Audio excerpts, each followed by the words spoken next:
I stared at the invitation list. My name wasn't on it. I thought it was a mistake. Maybe a mix-up with the school system. Maybe my son Alex had forgotten to give them my name. But when I asked my wife Karen and Alex, I didn't get an apology.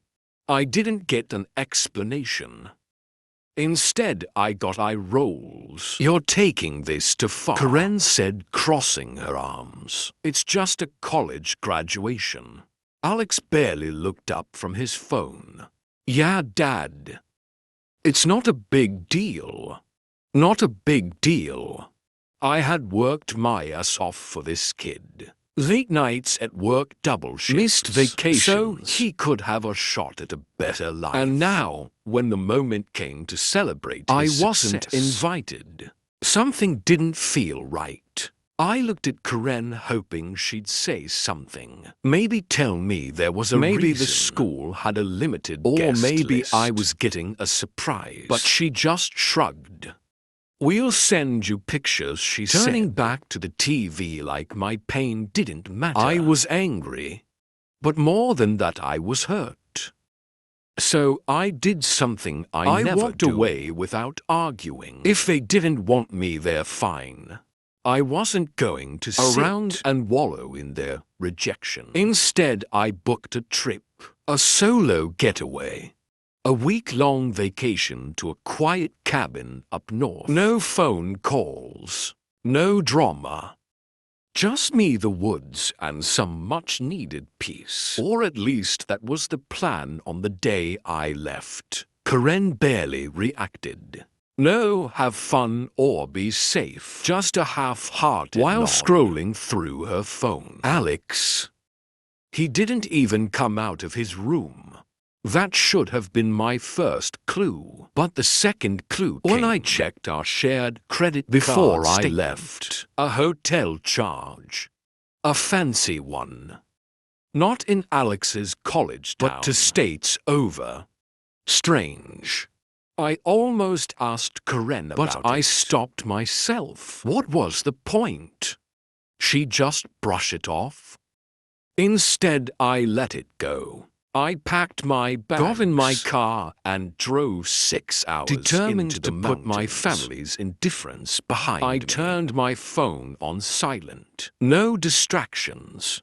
Just me and the open road. But that silence, it didn't last long.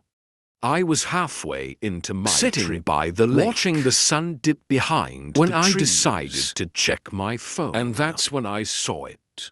125 missed calls from Karen. From Alex. Even from Karen's sister, who never called me unless there was an emergency. My stomach twisted. I clicked on the first voicemail. Karen's voice came through shaking. "Please, please call me back. We need to talk, it's urgent." Next voicemail. Something happened. Alex, he just called me. My heart pounded. I dialed Karen's number.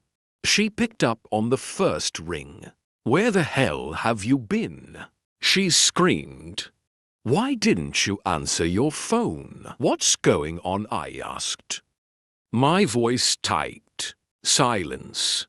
"Then Alex is missing." I shot up from my chair. "What do you mean missing?" "He was supposed to be at his graduation." Another silence. Then in a whisper, "He never went to graduation. I drove back that night. 6 hours barely blinking. My mind racing. Alex never went to graduation. That fancy hotel charge. That wasn't a mistake." When I got home, Karen was pacing the living room, her eyes red from crying. "Where is he?" I demanded. She shook her head. "We don't know. He left with some friends a few nights ago. We thought he was at school." But she swallowed hard. "He never showed up to the ceremony." I clenched my fists. "So let me get this straight. You two acted like I was overly when I wasn't invited because he wasn't even going in the first place." She didn't answer. I turned to Karen's sister, who was sitting on the couch, avoiding my gaze. What aren't you telling me? I pressed. Finally, she sighed. Alex had plans. Plans that didn't involve graduation. And that's when I saw it. The crumpled piece of paper on the coffee table. An invoice from the hotel. 2 names on the reservation. Alex and someone I didn't recognize. A woman. It took me another 2 days to track Alex down. The police got involved. Calls were made. Finally, we got him. He had been spotted at a hospital 2 states away. Karen and I drove, tension thick in the air. When we arrived, we found Alex in a hospital His bed. Arm bandaged, his face pale. He looked up at me, eyes filled with something I hadn't seen in years. Guilt. Dad, he croaked. I exhaled sharply. What the hell happened, Alex? And then the truth came out.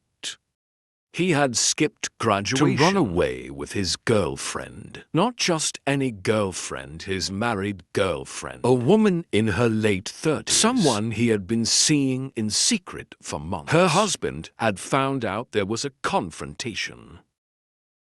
It ended badly. Alex barely got away in one piece. I sat down rubbing my temples. All this time I thought my son had because he didn't care. But the truth, he was hiding. And Karen, she knew. She had known for weeks. That's why she dismissed me. That's why she didn't want me at graduation. Because there was no graduation. Because she didn't want me to know the truth. I wish I could say that things got better after that. But the truth is they didn't. Alex recovered, but our relationship never did. I couldn't look at Karen the same way, knowing she had lied to my face. A few months later, I moved out. It wasn't about the graduation. It wasn't even about Alex's mistakes. It was about trust. And once it's broken, it never fully heals. The last time I spoke, he told me he was figuring things out, that he needed time. I told him I understood, but deep down I knew some distances can't be closed. And some betrayals, you never come back from them.